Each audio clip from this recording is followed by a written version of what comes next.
Жакшыбы? Мурун жаман болчу. Мына путум тырышып, мынандай столдо отуруп, мынтип туруп же машинадан түшүп чыга албайт элем.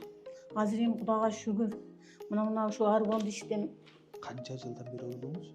14-15 жыл болуп кетти, көп болуп кетти. Артроз, артрит. Жатпаган жерим калган жок. Алган маз, саз эч беле болгон жок, жардам берген жок. Мен сизге булар жазып бердим. Ооба. Кийин келдиңиз, кимден алдыңыз буну? Мына немеден алдым. Мына баладан. Бул Масалиев 67-ге келип, Ошо жерге келип, Адилеттен келип, Адилеттен ушулдарларды алдыңыз. Ооба. Кандай ичишин түшүндүрүп беришти сизге? Ооба, түшүндүрүп. Туурабы? Ооба. Азыр Адилеттин айтканы боюнча ичтиңиз. Иштим.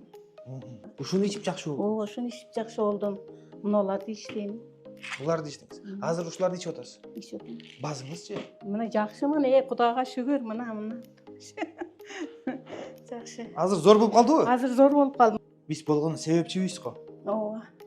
Биз сизге ушуну алып келип берип көрсөтүп берип ушуну туура ичиңиз, тазасын ичиңиз, жакшысын ичиңиз деген жөнүндө жөн эле себепчибиз. Ооба, эми силерге рахмат эми.